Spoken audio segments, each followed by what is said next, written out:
Oğlum, yaxshimisan o'g'lim? Ha, yaxshiman.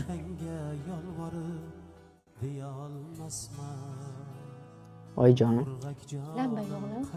nimaga adamsiz yana bugun urdilar? Qo'yaver o'g'lim. Nima bo'lganda ham seni otang. Bizani oq uyib oq tarasangiz, hamma aytgan ishlarni qilib qo'ysangiz, men sizni urishaveradi. O'g'lim. Dadang bilan biz boshida judayam baxtli edik.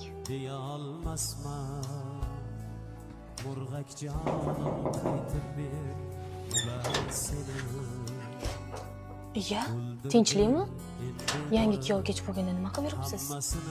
San agar mana bola bilan uchrashuvga chiqmaganingda, men bugun hamingga uylanmagan bo'lardim. Abdulaziz aka, nima qilay? Onamga yo'q deya olmasdan uchrashuvga chiqdim.